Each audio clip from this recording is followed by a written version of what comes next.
Welcome friends, this is Sunil Kumar from easy English.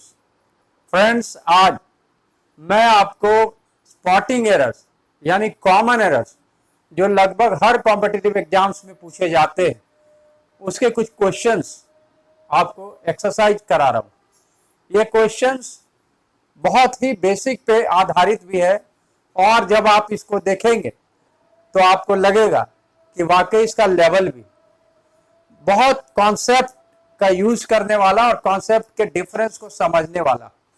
तो इस questions को करने के बाद मेरी पूरी उम्मीद है कि आपको स्पॉटिंग एरर के बारे में, कॉमन एरर के बारे में एक बहुत अच्छा आइडिया हो जाएगा। आगे एग्जाम्स भी आने वाले हैं, आईबीपीएस के नोटिफिकेशन आ चुके हैं, उसके अलावा भी कई एग्जाम्स अब होने वाले हैं। तो इन सारे एग्जाम्स के लिए ये क्वेश्चंस के जो एक्सरसाइज मैं कराने जा रहा हूं इस वीडियो में आपके लिए बहुत बहुत ही यूजफुल होने वाला। तो आइए without wasting any moment let's get started. तो जैसा कि आप देख रहे हैं स्पॉटिंग एरर्स, फर्स्ट क्वेश्चन है आपका, I will ask you in case I need help. छोटा सा एक सेंटेंस है। दूसरा क्वेश्चन है the Mount Everest is the highest peak. और तीसरा क्वेश्चन आप देख रहे होंगे, our school is decorated this week for the annual function. तो मैं चाहूंगा कि पहले आप इन तीनों क्वेश्चंस पे अटेम्प्ट ले लें और खुद से पहले जानने की कोशिश करें कि इसमें एरर कहां है।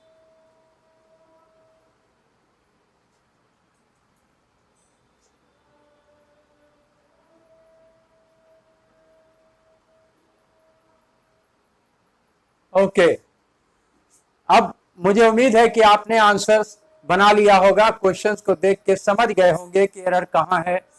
आइए देखते हैं कि आपका आंसर कितना सही है और इसके कॉन्सेप्ट को भी समझने की कोशिश करते हैं। फर्स्ट क्वेश्चन है आपका, I will ask you in case I need help. तो आप गौर से अगर देखेंगे तो दरअसल ये एक सेंटेंस नहीं, इसमें दो सेंटेंस है। आई विल आस्क यू और दूसरा आपका आई नीड हेल्प। क्लॉजेज बोले जाते हैं, जब बड़े सेंटेंस के अंदर सेंटेंस जैसी चीज पाई जाती है उसी को क्लॉज कहते हैं। तो ये तो हो गई कि दो क्लॉजेज। अब ये जो बीच में आ रहा है इनकेस, ये कर क्या रहा है, इन दोनों क्लॉजेज को जोड़ रहा है। इनकेस ग्रामर की दुनिया में, ग्रामर की भाषा में इसे कंजंक्शन कहते हैं। तो क्या इनकेस, ये बाकी तो सही, आई विल आस्क यू और दूसरा आई नीड हेल्प, टेंस वाला नियम भी अगर आप देखेंगे तो क्या देखा आपने कि अगर एक ही सेंटेंस में दो तरह के सेंटेंसेस, दो क्लॉजेस है जुड़े हुए, और एक में अगर शैल विल का यूज किया है आपने तो दूसरा में क्या यूज करना पड़ता है, सिंपल प्रेजेंट। और आई के साथ V1 का यूज ये बताता है कि ये सिंपल प्रेजेंट का टेंस है, नीड, और यहाँ विल दिख रहा है, यानी टेंस के हिसाब से यहाँ कोई गलती नहीं है। अब रह गई बात इन केस की। तो क्या आपको पता है कि इन केस और इफ के बीच क्या डिफरेंस? इफ का यूज हम करते हैं कब? जब कंडीशन बताना पड़ता है, शर्त बताना पड़ता है। शर्त क्या होता है? शर्त मतलब वह बात जिस पर मेन एक्शन का होना ना होना निर्भर करता। मेन एक्शन जिस बात पे डिपेंड करती है, that is known as condition. तो आप देखेंगे, आप आई विल आस्क यू, मैं कहूंगा आपको आई नीड हेल्प, मुझे मदद की जरूरत होती है। नहीं लिखा है सिंपल प्रेजेंट में। हिंदी जब करेंगे आप तो ये भी फ्यूचर में, यानी काम दोनों फ्यूचर में होगा। ये टेंस के नियम के अनुसार ऐसी बनावट है। लेकिन इन केस का मतलब क्या होता है? इन केस बताता है preparedness for a future event, यानी भविष्य में होने वाले किसी काम के लिए अगर बोलने वाला सब्जेक्ट तैयार है, यह बात अगर बतानी हो तब हम इन केस का यूज करते हैं। जैसे वी बॉट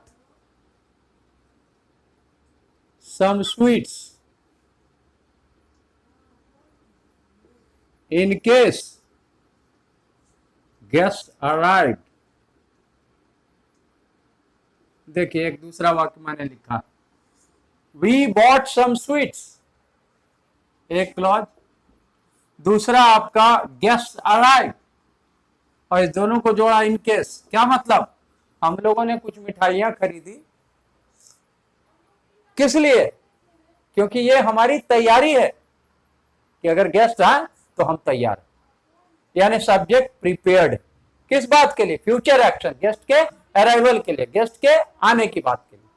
तो जब फ्यूचर के किसी घटना के लिए सब्जेक्ट प्रिपेयर्ड हो, तैयार हो, तैयारी कर लिया, ऐसा सेंस होता है, तब इन केस का यूज करें। क्या यहां ये सिचुएशन है? नहीं।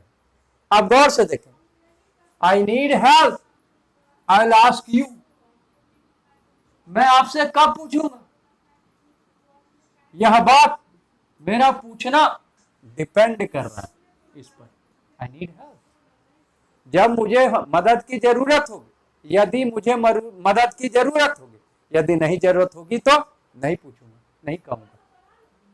मैं आपसे मदद के लिए कहूंगा कब, जब मदद की जरूरत होगी, यानी ये क्या हो गया, कंडीशन, और कंडीशन को जोड़ेंगे आप किससे, बिल्कुल सही समझा आपने, यानी इन केस रॉन्ग होगा, यहां पर सही यूज होगा if.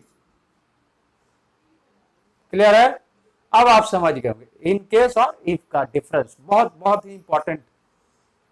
Question number 2, the Mount Everest is the highest peak. ये मुझे नहीं लगता कि आपके लिए बहुत मुश्किल होने वाला, फिर भी माउंट एवरेस्ट, माउंट एवरेस्ट क्या है, सिंगल पीक, एक पर्वत चोटी, पर्टिकुलर हम बात कर रहे हैं प्रॉपर। तो हमने ये आर्टिकल का नियम है, खासकर THE के यूज का, डेफिनेट आर्टिकल के यूज संबंधित है, ये हमने पढ़ रखा, या नहीं पढ़ा तो आगे पढ़ेंगे आप आर्टिकल वाले चैप्टर में, डेफिनेट आर्टिकल के यूज में बड़ी प्रमुखता से ये बात बताई गई कि अगर एक पर्वत चोटी हो, एक सिंगल माउंटेन हो, तो उसके पहले कभी भी THE का यूज नहीं करते। THE का यूज करेंगे कब, जब बहुत सारे माउंटेन रेंजेस हो एक साथ, जैसे the Himalayas, the Rockies, the Andes, the Vindhyas, the Nilgiri. सारी बात समझ, तो यहां पर आपने समझ लिया कि ये THE का यूज बिल्कुल नहीं करना। अब आ जाओ question number 3, our school is decorated this week for the annual function. बहुत अच्छा है, पैसिव का यूज पे आधारित है ये सवाल। कैसे समझा, आप भी समझ सकते हैं। वर्ब का फॉर्म देखिए, एक्टिव पैसिव, जिन लोगों ने पढ़ रखा है वो भी जानते हैं, जो ना पढ़ रखे उनको भी चिंता करने की बात नहीं। Active passive are verb forms, ठीक है, एक वर्ब रूप होता है, और वर्ब रूप से ही कोई सेंटेंस का वर्ब कहलाता है एक्टिव और कोई कहलाता है पैसिव। तो पैसिव वर्ब रूप क्या होता है, पैसिव वर्ब फॉर्म जहां भी होगा वो आपका इस रूप में पाया जाएगा, टू बी के साथ वर्ब का थर्ड फॉर्म। तो जब कभी किसी वाक्य में टू बी के साथ V3 देखें आप, तो कन्फर्म हो जाए कि ये वर्ब है पैसिव। टू बी बहुत आसान है, टू बी में बहुत सारे हैं, is, am, are, was, were, be, being, being. Okay, ये है। तो आप देख रहे हैं यहां वर्ब फॉर्म क्या है, टू बी जोड़ V3, इज क्या है, टू बी वर्ब है, और उसके बाद डेकोरेटेड, डेकोरेट का थर्ड फॉर्म है, ठीक है। तो ये पैसिव वर्ब फॉर्म, ये तो बात क्लियर होगी। अब एक बहुत बढ़िया इंडिकेटर है जो आपको इशारा कर रहा है, हिंट, टेंस वाला अगर आपने पढ़ा है तो ये बात बड़ी आसानी से आप समझ सकेंगे। वो क्या है, दिस वीक। दिस वीक मतलब प्रेजेंट, जब आपका टाइम दिया होता है ऐसा, ठीक है, तो आप कौन सा यूज करते हैं, दिस वीक। ये प्रेजेंट कॉन्टिन्यूअस वगैरह में यूज होता है। सेंस ये प्रेजेंट कॉन्टिन्यूअस का टेंस होता है, और प्रेजेंट कॉन्टिन्यूअस टेंस का पैसिव वर्ब फॉर्म कैसे बनता है आप सीख लें, अगर ना सीखा हो तो बनता है बीइंग प्लस V3। जब कभी प्रेजेंट कॉन्टिन्यूअस वर्ब फॉर्म को पैसिव में बदलना हो तो आपको बीइंग के साथ V3 लगाना होगा। जैसे एक और उदाहरण दे रहा हूं,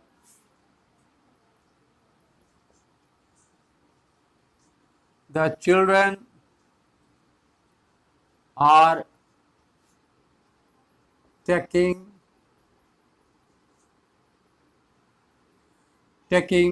coffee. The children are taking coffee. ठीक है, children are taking coffee. Taking क्या, व्हाट? तो आपका जवाब है कॉफी। क्या पी रहे हैं? Coffee. This is called object. बहुत बेसिक है। How to find out object in a sentence, ये बहुत इजी है, नीचे बताया जाता है फंडामेंटल्स में। आप वर्ब से पूछेंगे व्हाट या हूं, तो जो आंसर आएगा दैट इज योर ऑब्जेक्ट। तो हमने पूछा अकॉर्डिंगली टेकिंग से व्हाट, जवाब क्या आया? Coffee. When object is clear, when object is obvious, it means sentence is in active. ठीक है, बहुत आसान। आप वर्ब से जैसे ऑब्जेक्ट मिलने लगे वर्ब के बगल में, आप क्या समझेंगे कि सेंटेंस हो गया एक्टिव। इसे मान लो पैसिव में अगर चेंज करना पड़े।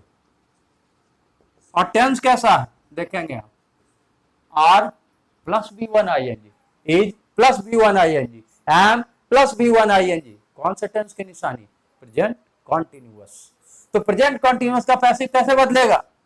ऑब्जेक्ट को कॉफी इज बीइंग टेकन, मैं इसी की तरफ इशारा कर रहा हूं, बाय द चिल्ड्रन। ठीक है, तो हमने वर्ब फॉर्म क्या लगाया? Being taken. उसी तरह से यहां पर आपको करना पड़ेगा। दिस वीक का मतलब है ये प्रेजेंट कॉन्टिन्यूअस टेंस का है। उस हिसाब से आपको वर्ब फॉर्म क्या चाहिए? Is decorated? नहीं, ये सिंपल प्रेजेंट का पैसिव रूप होता है।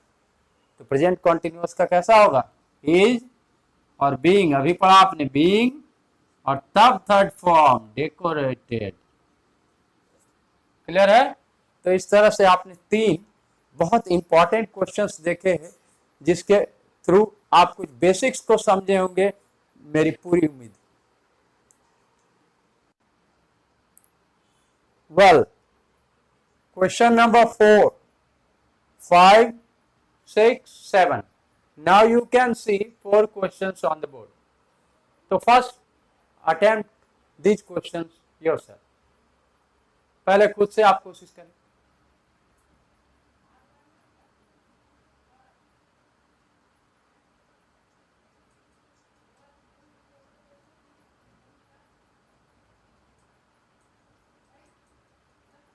Okay, question number 4, it's getting winter. बहुत छोटा सा सेंटेंस, उम्मीद है आपको पकड़ में आ रहा होगा। अब गेटिंग, गेट का क्या यूज? गेट बताता है ग्रेजुअल डेवलपमेंट,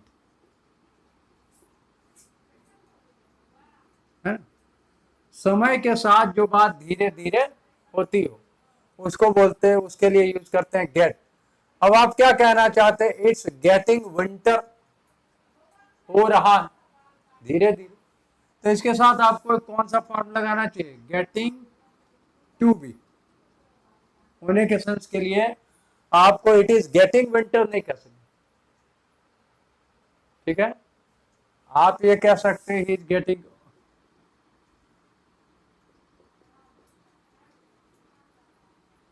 वीक। सही है ना? कंडीशन उसकी धीरे धीरे वो कमजोर होते जा रहा है। लेकिन यहाँ क्या है? विंटर। तो इसके लिए आपको पहले एक देना पड़ेगा बी का form, it is getting to be winter. It is getting winter नहीं करेंगे। फिर अगला क्वेश्चन है 5, I love this so beautiful country. बहुत छोटा सा सेंटेंस है, कैजुअल है, अक्सर लोग चूक कर जाते हैं। I love this so beautiful country. So, ये ब्यूटीफुल है आपका एडजेक्टिव, है ना? कंट्री है नाउन। तो सो ब्यूटीफुल कंट्री, तो सो का यूज कैसे करेंगे? ठीक है, या तो आप करें वेरी ब्यूटीफुल कंट्री, और नहीं तो इसको इस तरह से लिखें, I love this country, it's so beautiful,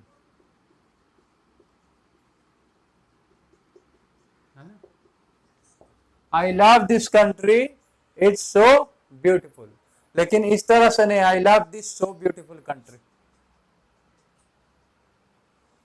फिर आ जाओ अगला, I will try to know when it starts.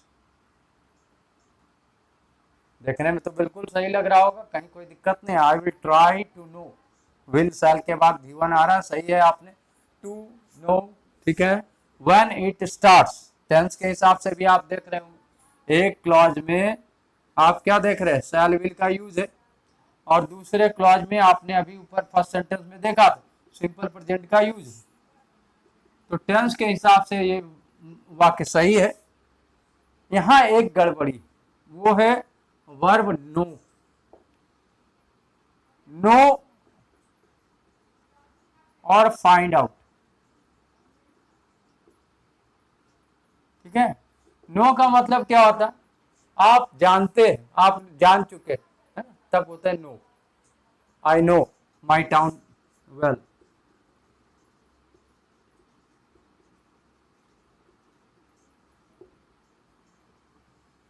यहां पर आप क्या कर रहे हैं, आई विल ट्राई टू, अगला है व्हेन इट स्टार्ट, यानी ये कोई बात है जो पता लगाना आपको, ये जब शुरू होगा, है ना। तो जब शुरू होगा इस बात को आपको पता लगाना, पता लगाने के सेंस के लिए आपको यूज करना पड़ेगा I will try to find या फाइंड आउट, है ना।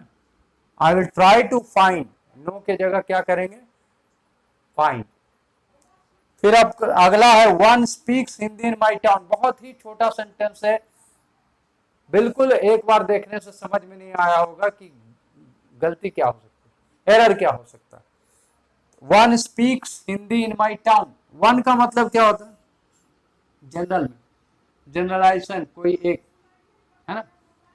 कोई एक की जब बात करते हैं, किसी की बात करते हैं, ये सब सेंस में कोई।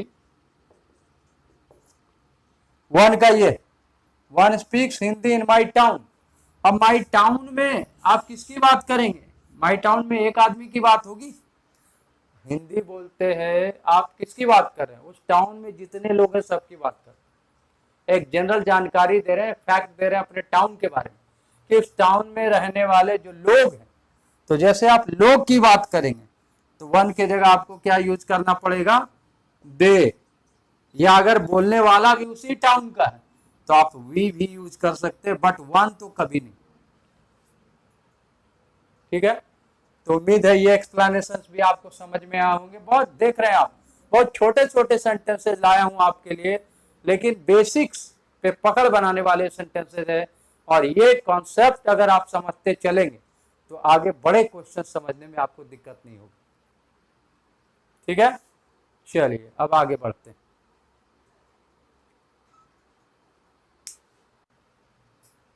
वेल फ्रेंड, अगेन बोर्ड पे 4 क्वेश्चंस आपको दिख रहे होंगे, तो हमेशा की तरफ पहले आप खुद से अटेम्प्ट कर लेंगे।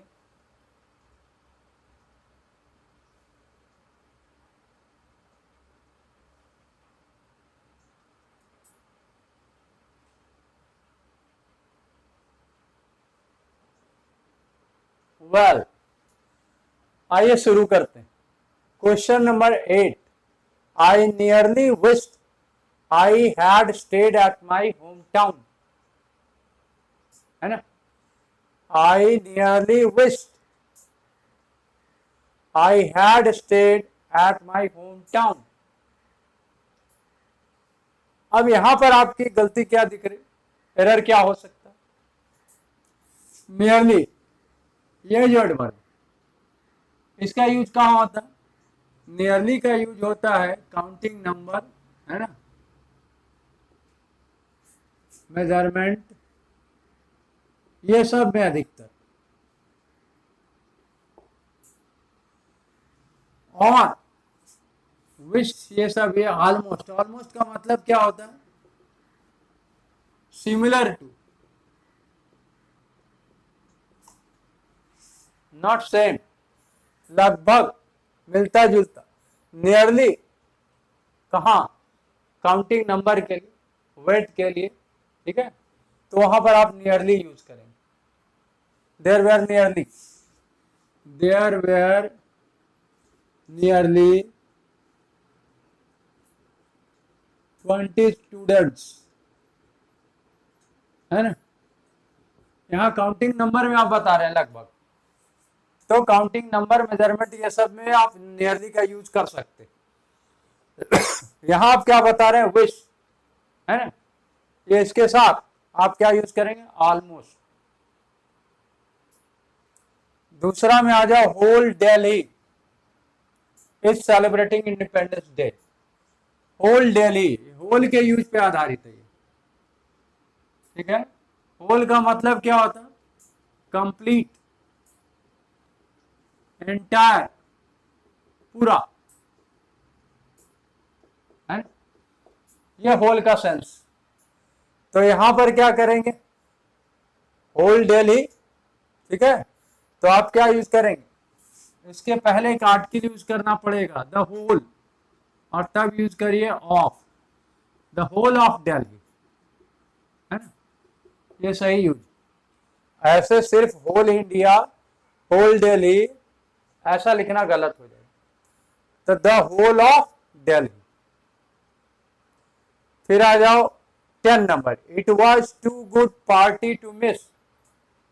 बहुत बार आपने यूज भी किया होगा, कई लोगों को लिखते बोलते सुना होगा, देखा होगा, तो क्या ये सही है, it was too good party to miss. Article में जब आप पढ़ेंगे यूज में, तो ए एन यानी इंडेफिनिट आर्टिकल का एक बहुत स्पेशल यूज सिखाया जाता है, उसमें बताया जाता है क्या, टू, सो, एट, है ना, ये सब। इनके बाद अगर आप कोई एडजेक्टिव दे रहे हैं, है ना, और उसके बाद अगर कोई नाउन आ रहा है, तो उसके पहले ए या एन का यूज करना चाहिए। आर्टिकल क्या ये यूज है ए एन का, तो आप क्या करेंगे, it was too good, good हो गया एडजेक्टिव, उसके बाद पार्टी हो गया नाउन, तो नाउन पार्टी क्या है, सिंगुलर काउंटेबल, इसके पहले आपको ए देना होगा, it was too good a party to miss. फिर आ जाए अकॉर्डिंग टू मी, बहुत अच्छा है ये, एक नजर में, सुनने में, देखने में और सुनने में कहीं कोई गलती नजर नहीं आती। आप बोलते हैं according to my father, according to the leader, according to the prime minister, तो लोग उसी अंदाज में बोल देते हैं अकॉर्डिंग टू मी, बट ध्यान रखिएगा ये गलत यूज है। अगर आप अपना ओपिनियन बताना चाह रहे हैं, अपनी राय बताना चाह रहे हैं, तो आपको लिखना चाहिए इन माय ओपिनियन, ठीक है, या आई थिंक। थिंक का मतलब यहाँ ओपिनियन देना होगा, यहाँ थिंक मतलब ये हुआ, ठीक है, तो आप ऐसा बनावट यूज करेंगे, my opinion, not according to me नहीं बोलेंगे, अना लिखेंगे, उसकी जगह पे आप यूज करेंगे इन माय ओपिनियन या I think. Now question number 12, Switzerland destination है, बहुत फेवरेट, बहुत ब्यूटीफुल, है ना, लगभग हर कोई चाहता है वहां विजिट करना। तो Switzerland is among Germany, France, Austria and Italy. बचपन से हम पढ़ते आ रहे हैं, गौर करिएगा, इसमें वो बात है जो हम बचपन से पढ़ते आ रहे हैं, प्रीपोजिशन। हमने क्या पढ़ा, प्रीपोजिशन में हमने पढ़ा कि बिटवीन का यूज किया जाता है टू, फिर आगे बढ़े तो पढ़े कि भाई मोर देन टू के लिए, और अमंग का यूज करते हैं हम कहा, हमेशा मोर देन टू के लिए। तो बात पढ़ने और देखने में तो आसान लगती है, जब यूज करने की बात आती है तो most of us are confused. Similar case goes here. Switzerland एक चीज, उसका लोकेशन बता रहा है, जियोग्राफिकल लोकेशन कितने हैं, एक से ज्यादा, मोर देन टू, दो से ज्यादा है, आप देखेंगे आप, मोर देन टू, दो से ज्यादा कंट्री, ठीक है। तो आपको लग सकता है एक बार ऐसा कि अमंग सही है, लेकिन समझ लेना बिटवीन का यूज कब करते हैं, दो से ज्यादा के लिए, कब, when we see the things separately, अलग अलग वो चीजें दिखाई पड़ती हो, या when they are related they enjoy some kind of relationship. ठीक है, जैसे देयर इज अ शार्प, है ना, डिफरेंस बिटवीन या among the SAARC countries. SAARC एक एसोसिएशन है दक्षिण एशियाई देशों का, तो इस एसोसिएशन के जो मेंबर है दे आर क्या है, रिलेटेड, आपस में जुड़े हुए हैं, तो यहाँ पर अमंग नहीं करेंगे, between the members of SAARC country या बिटवीन सार्क कंट्री। सिमिलरली अभी आप स्विट्जरलैंड को बता रहे हैं उसका geographical location Germany, France, Austria and Italy के बीच। तो आप याद रखिएगा, जब किसी चीज को क्लियरली आप कहीं लोकेट करके बताना चाह रहे हैं दो से ज्यादा के बीच, तो अमंग मत यूज करिएगा, वहां बिटवीन यूज करिएगा। अमंग का यूज कब किया जाता है, जब किसी ग्रुप के लिए किया जाता है, जहां वाकई चीजों को अलग अलग देखने जानने की जरूरत नहीं होती। मिसाल के तौर पे क्या है, इलिटरेसी, या देयर इज ए ग्रेट, देखिए there is a profound, profound मैंने बहुत ज्यादा, ग्रीफ, ग्रीफ मतलब दुख। अब यहां क्या वरना, द फार्मर्स ऑफ ओडिशा, मान लो, ठीक है, ये एक सेंटेंस है, there is a profound grief, ठीक है, there is profound grief, sorry, there is profound grief, और तब खाली स्थान द फार्मर्स ऑफ ओडिशा, आपके पास दो प्रीपोजिशन है, बिटवीन और अमंग। तो आप क्या देख रहे हैं, फार्मर्स एक कम्युनिटी है, एक साथ, यहां अलग अलग फार्मर्स का कोई सेंस निकलता नहीं, तो आप समझेंगे दो से अधिक जब अलग अलग का सेंस निकलता हो, उनके बीच जब बात की जाए, दो से अधिक रहे तब भी आप बिटवीन यूज करिए। और दो से अधिक हैं लेकिन अलग अलग का कोई सेंस नहीं आ रहा, सब मिला के एक कम्युनिटी, एक ग्रुप बना रहा है, तो वहां आप अमंग यूज करिए।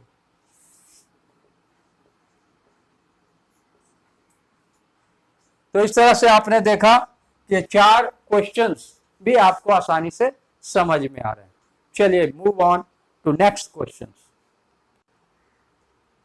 तो सेशन कंटिन्यू रखते हुए आप देख रहे होंगे बोर्ड पे फिर आपके सामने 4 क्वेश्चंस, हमेशा की तरह ट्राई योरसेल्फ फास्ट।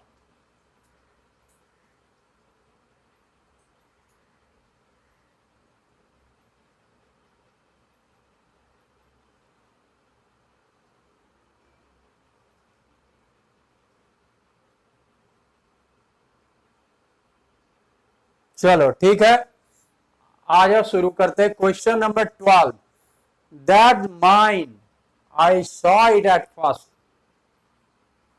देख रहे हैं आप, सेंटेंसेस बहुत छोटे छोटे हैं, प्योरली यूज पे आधारित बातें सिखा रहा हूं आपको, और यही चीजें रहती है, सेंटेंसेस बड़े होते हैं।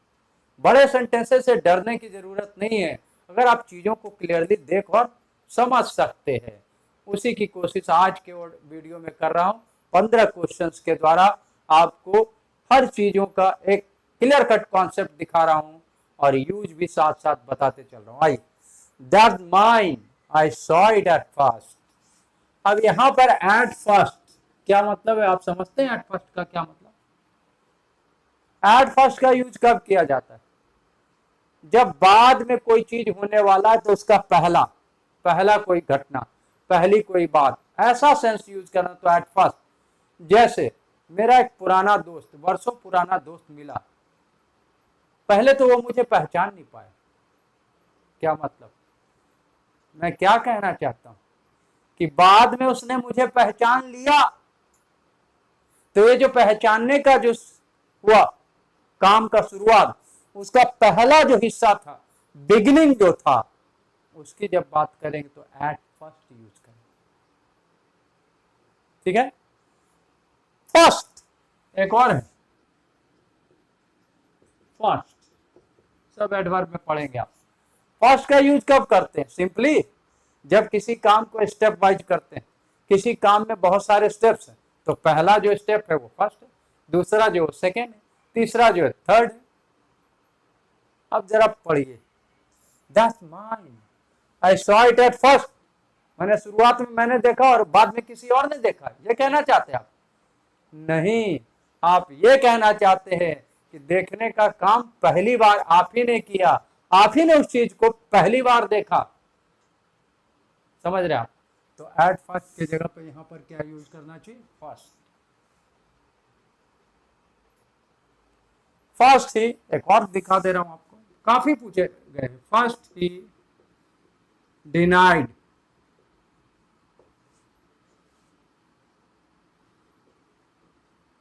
The offer. मान लो फर्स्ट ही डिनाइड द ऑफर। क्या कहना चाहते हैं? ऑफर जो कुछ दिया गया वो उसको डिनाई कर दिया, स्वीकार कर दिया पहले, तो दूसरे में क्या किया, तीसरे में क्या किया, ऐसा कुछ कहना चाहते। या जब ऑफर दिया गया तो शुरुआत के स्थिति में, शुरुआत के सिचुएशन में वो मना कर दिया, हो सकता आगे जाके उसने एक्सेप्ट कर लिया। ठीक है, तो ऐसी स्थिति में आप क्या यूज करेंगे? At first. समझ रहे हैं आप? तो ये एडवर्ब बहुत काम का है, फर्स्ट और एट फर्स्ट। इस दोनों के डिफरेंस को आप समझ गए होंगे, इसका ध्यान रखेंगे। अब आ जाओ, let's go and have pizza to Domino's. ठीक है, पिज्जा सुन के पानी आ रहा होगा मुंह में, बहुत पॉपुलर है आजकल। तो let's go and have pizza to Domino's, simple है, प्रीपोजिशन की गलती। टू प्रीपोजिशन आपने पढ़ा होगा, नहीं पढ़ा होगा तो पढ़ेंगे प्रीपोजिशन नामक चैप्टर में। टू का यूज कब किया जाता है? टू बताता है ना, डायरेक्शन प्लस डेस्टिनेशन। क्या मतलब है? दिशा के साथ नियत स्थान, पॉइंट, व्यक्ति, ये सेंस। ठीक है, वह कल दिल्ली गया, सिंपल सेंटेंस है। ही वेंट, क्या लिखते हैं आप? टू दिल्ली यस्टरडे, यही लिखते हैं आप। He went to Delhi yesterday. To कहां लगा आपने? दिल्ली के पहले, क्योंकि उसका जाना दिल्ली जिधर है उस दिशा में, और कहां तक गया? वो डेफिनिट पॉइंट, वो दिल्ली। तो जिस डेफिनिट पॉइंट तक जाके कोई काम खत्म होता है, मूवमेंट खत्म होती है, वहां लगाएंगे टू। आइए देखते हैं, let's go and have pizza to Domino's. आप ये बताना चाहते हैं, या हैव पिज्जा, हैव जो घटना है वो बताना चाहते, कहां, प्लेस बताना चाहते।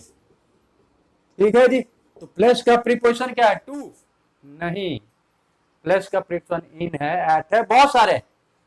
तो छोटे से स्थान, डोमिनो एक रेस्टोरेंट होगा, तो एक रेस्टोरेंट है, वो छोटा सा जगह है, तो रेस्टोरेंट के साथ क्या लगाना चाहिए? एट। टू का यूज यहां पर बिल्कुल गलत हो। अब आ जाइए 14, I want a completely other colour. ठीक है, अदर, अदर का यूज कहां होता है? अदर क्या है? प्रोनाउन। अदर क्या है ना, प्रोनाउन की तरह यूज होता है। यहां पर आपको कलर, कलर क्या है? नाउन। आप शायद कलर के बारे में कुछ कहना चाह रहे हैं, आप शायद ये कहना चाह रहे हैं कि जो रंग दिखाया जा रहा है, या आप दुकान में है तो आपको जो रंग दिखाया जा रहा है, आप भी उससे बिल्कुल अलग रंग, रंग की विशेषता, कलर के बारे में नाउन की विशेषता कौन बताएगा? एडजेक्टिव। और एडजेक्टिव में इसी सेंस में यूज किया जाता है, डिफरेंट। यहां अदर का यूज नहीं होगा।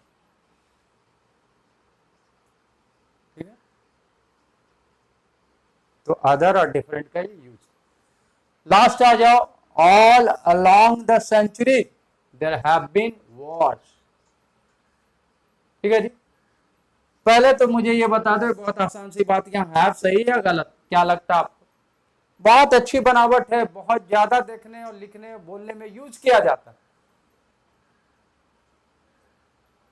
ठीक है जी, देयर से शुरू होने वाले, इट से शुरू होने, टिपिकल बनावट है। हम पढ़ते आए हैं कि वर्ब किसके अकॉर्डिंगली? हमेशा सब्जेक्ट के accordingly. Verb always follows it subject, कभी भी दूसरी चीज को फॉलो नहीं करता। तो देयर हैव बीन वॉर्स, क्या आप पता कर सकते हैं कि सब्जेक्ट क्या है? बेसिक्स में सिखाया जाता है, फंडामेंटल्स में मैं भी बताऊंगा एक वीडियो बना कि सब्जेक्ट का मतलब क्या है, कि उस वाक्य में जिसके बारे में चर्चा की जा रही है, what is important in that sentence, that is known as subject. तो आप देख सकते हैं there have been wars, what is important, wars. तो सब्जेक्ट क्या है, सिंगुलर या plural? Plural. Accordingly verb have क्या है, प्लूरल, बिल्कुल सही। अब आ जाओ इधर, all along the century. Along क्या है, प्रीपोजिशन, प्रीपोजिशन के यूज पे आधारित। तो अलोंग का यूज कहां किया जाता है? के साथ, किसी के साथ, ठीक है। तो जैसे ही वॉक अलोंग द रिवर, क्या मतलब? ही वॉक अलोंग द रिवर, यानी वो नदी किनारे चल रहा था। तो नदी कैसे थी? तो चल कैसे रहा होगा, ऐसे नहीं, नदी के साथ साथ। तो यहाँ यूज होता अलोंग। क्या आपके सेंटेंस में ये अर्थ आना चाहता? क्या ये कहना चाहता है सेंचुरीज के साथ साथ, सेंचुरियां जैसे जैसे चली, या सेंचुरी से होकर, किसी टाइम पीरियड से होकर? तो आप क्या यूज करेंगे, अलोंग के जगह पर थ्रू। दोस्तों प्रीपोजिशंस के यूज बहुत इंपॉर्टेंट होते हैं, और अगर कॉन्सेप्ट आपको सही ढंग से नहीं पता तो रट्टा मारने से प्रीपोजिशन नहीं आएगा। और एग्जाम में भी they are equally important in exams. In most of the exams they are very much likely to be asked. आप जिस लेवल के एग्जाम की बात करो, और even in your day to day conversation, और whether you are writing something, you need prepositions, rather exact or correct use of preposition। उम्मीद है आज का ये वीडियो आपके लिए बहुत बड़ा परिवर्तन लाएगा। आपको इस बात के इंपॉर्टेंस का पता चला होगा कि आप जो पढ़ाई कर रहे हैं वो किस तरह से करनी है, और बेसिक्स पे पकड़ बनानी है, कॉन्सेप्ट को बिल्कुल क्लियरली देखना होगा आपको, तभी आपके आगे के राह सुविधाजनक होंगे और you will be in comfortable position. तो आज इतना ही, फिर आने वाले वीडियोस में मैं ऐसे ही कुछ क्वेश्चंस को डिस्कस करूंगा with full length explanation, with grammar and with use of language both. दोनों का ध्यान रखूंगा, केवल ग्रामर का।